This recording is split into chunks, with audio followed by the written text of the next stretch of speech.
Assalamualaikum warahmatullahi wabarakatuh. Halo teman-teman semuanya, dengan aku Zaha Kaila. Kali ini kita akan belajar mengenai Internet Gateway. Langsung saja kita ke pembahasan yang pertama, yaitu pengenalan Internet Gateway.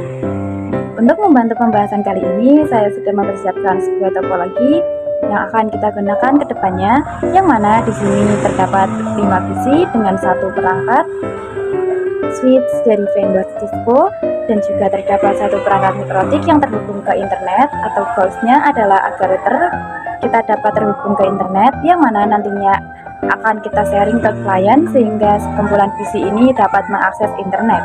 Nah, inilah yang kita sebut konsep dari Internet Gateway. Kemudian kita bisa langsung mengimplementasikan saja ke environment-nya. Di NetLab kita di sini saya sudah memiliki perangkat mikrotik dengan nama RP Street Z Kaila yang tersambung dengan internet. Kemudian langkah selanjutnya kita akan menambahkan switch ya teman-teman. Dengan mengeklik kanan, lalu pilih node, kemudian klik di bagian Cisco IOL. Karena saya menggunakan vendor Cisco, tapi teman-teman juga bisa menggunakan vendor lain.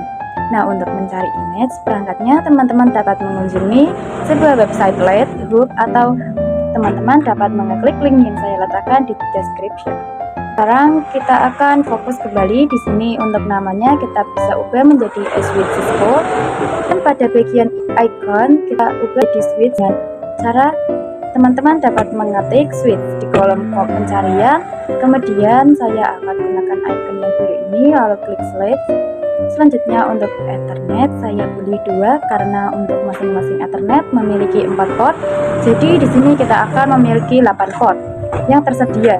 Kemudian kita bisa save, dan selanjutnya kita bisa tambahkan PC client dengan klik kanan lalu pilih virtual PC yang sudah tersedia di NetLab. Di sini kita akan menambahkan 5 PC sekaligus. Kemudian kita scroll lalu klik save. Nah, karena di sini namanya tidak beraturan, kita dapat mengubahnya secara manual satu persatu.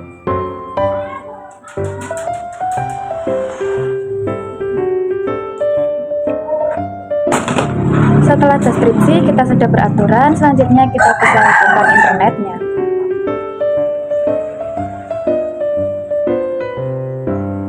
Nah, untuk saat ini kita sudah selesai mempersiapkan topologi yang akan kita gunakan.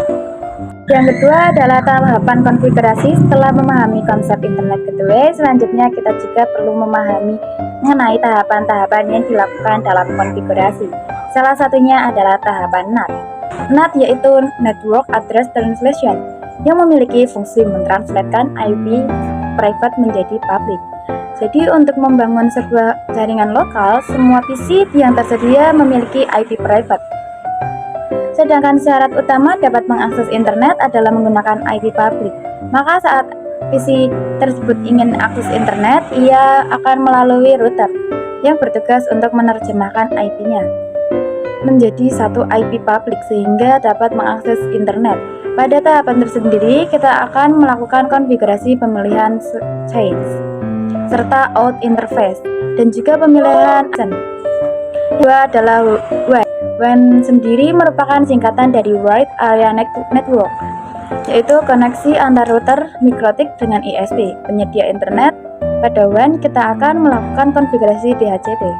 DHCP client karena yang bertindak sebagai DHCP server adalah ISP, jadi kita akan melakukan DHCP client jika ISP menyediakan DHCP server, sehingga mikrotik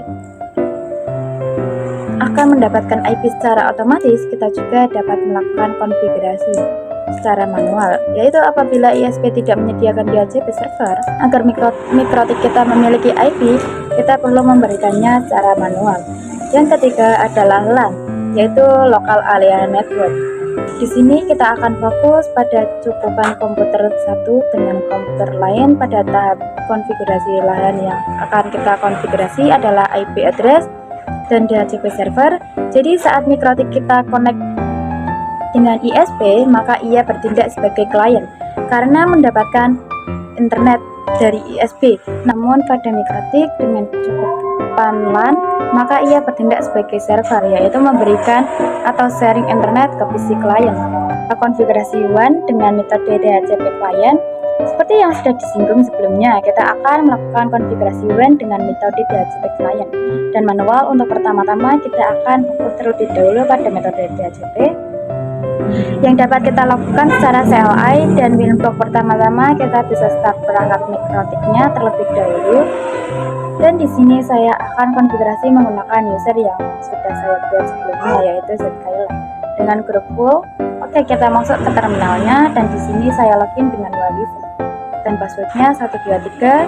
Nah, secara default kita mendapatkan IP DHCP klien. Kita cek dengan perintah IP DHCP klien. Tekan ini adalah IP DHCP kita. Lalu bagaimana jika mikrotik kita belum terkonfigurasi DHCP klien dan ISP menyediakan DHCP server? Maka di sini kita bisa melakukan penghapusan IP DHCP klien terlebih dahulu. Caranya teman-teman dapat masuk terlebih dahulu ke menu IP DHCP klien. Nah, di sini karena IP-nya berada di nomor 0, maka langsung saja kita berikan perintah remove number sama dengan 0. Dan untuk IP-nya sudah terhapus, selanjutnya kita bisa kembali ke menu awal dengan flash. Kemudian kita dapat mengecek interface mikrotik kita dengan interface print. Dapat dipastikan bahwa kita memakai interface yang dapat digunakan dan akan dengan menggunakan IP DHCP klien. Interface yang tersalur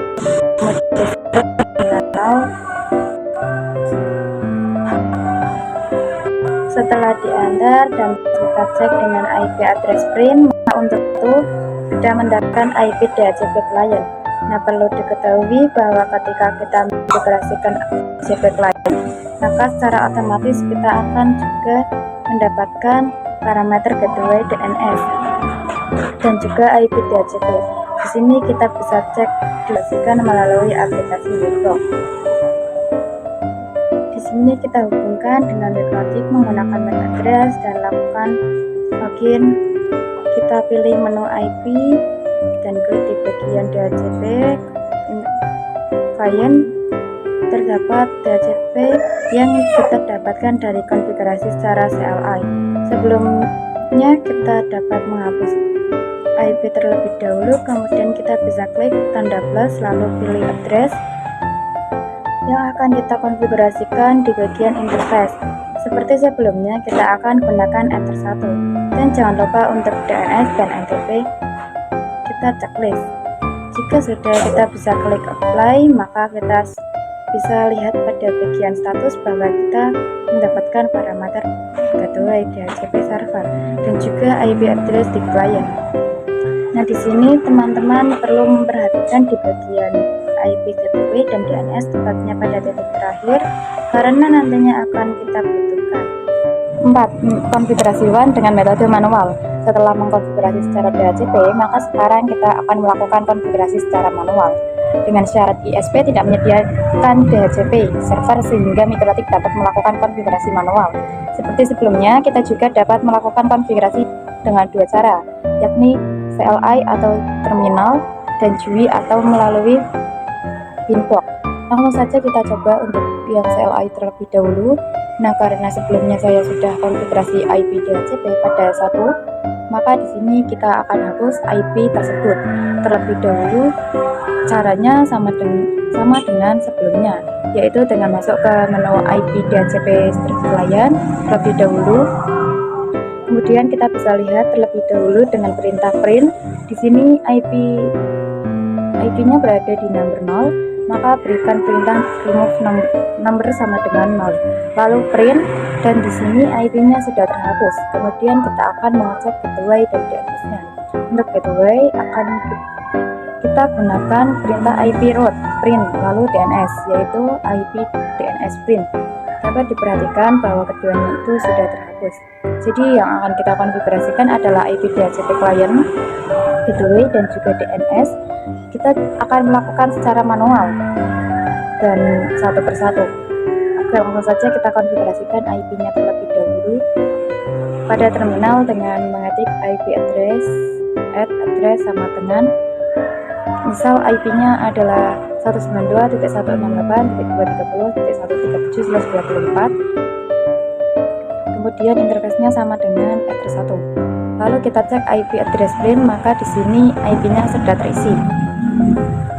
Kemudian kita pastikan bahwa IP-nya sudah bisa ping ke ASP-nya. Jika teman-teman ingat saat melihat informasi detail mengenai DHCP klien, di sana terdapat IP dan primary DNS atau gateway yang berakhiran .2.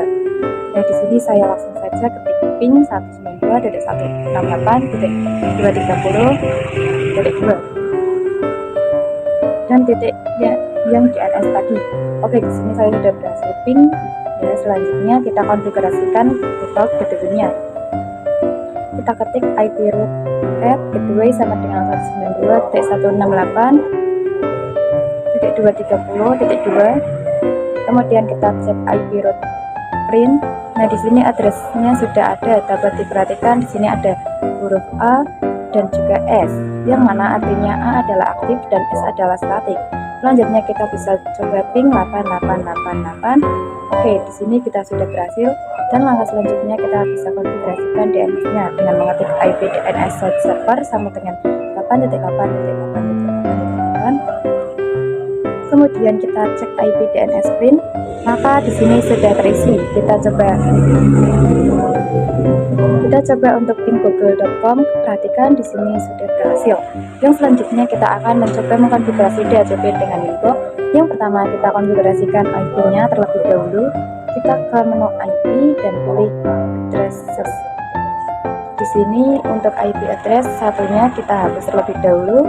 Kemudian kita klik add atau tanda plus, lalu masukkan IP-nya yaitu 192.168.230.137/24. Jika sudah, kita klik apply dan disusul klik OK. Selanjutnya kita konfigurasi default gateway.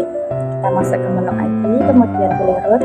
Nah, yang AS ini adalah hasil konfigurasi di CLI, jadi kita hapus terlebih dahulu. Kemudian di sini kita klik add, lalu di bagian addresses kita biarkan 0. Kemudian untuk gateway kita isikan dengan IP yang sama dengan di terminalnya. Lalu klik apply dan OK. Dan untuk konfigurasi DNS kita perlu klik menu IP dan klik tanda DNS. Nah, di sini sudah terisi 8.8.8.8.8. Yang lainnya kita biarkan di default. Lalu kita bisa klik apply. Kemudian kita bisa cek di terminal, lalu ping 8888. Nah, di sini sudah berhasil ping, artinya kita telah berhasil mengkonfigurasi WAN dengan cara manual. 5. Konfigurasi LAN. Di sini kita akan mengkonfigurasi IP address yang mengarah ke klien yaitu FR2. Kita juga akan mengkonfigurasi DHCP server call. Dari DHCP server sendiri adalah laptop-laptop yang terhubung ke Mikrotik dapat memiliki IP secara otomatis, jadi Mikrotik kita akan berperan sebagai DHCP server. Langsung saja kita bisa praktekkan pada aplikasi Winbox. Di sini kita akan mengkonfigurasi di IP address yang mengarah ke klien yaitu Ether2. Jika teman-teman masih kosong, maka bisa tambahkan saja dengan ketentuan Ether2. Kita konfigurasi DHCP server di menu ID dan DHCP server. Di sini kita klik di bagian DHCP setup. Pada bagian interface ubah menjadi Ether2. Lalu klik next. Selanjutnya kita pastikan IP network yang ada di Ether2 sudah benar. Lalu klik next. Bagian IP address gateway pastikan sudah sesuai dengan Ether2. Lalu kemudian kita klik next lagi, kemudian adalah address yang akan kita dapatkan dari klien. Kita next. Untuk DNS servernya adalah 8888, kemudian kita next saja. Pada bagian last time kita next saja, kemudian klik OK. Selanjutnya adalah kita akan melakukan pengujian pada klien pada VNet web. Kita nyalakan switch dan PC-nya.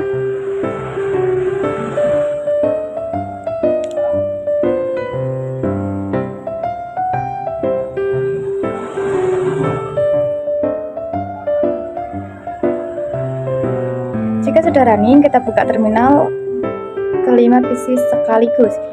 Pada terminal PC 1 kita ketikkan show IP, lalu enter, maka IP-nya masih kosong. Nah, cara agar bisa mendapatkan IP secara DHCP, kita bisa ketikkan IP DHCP. Kemudian kita akan terdapat notif Dora, yang mana dia melakukan request dan akan memunculkan output. Dan di sini saya sudah berhasil mendapatkan IP. Kita akan lakukan juga pada semua PC sama persis.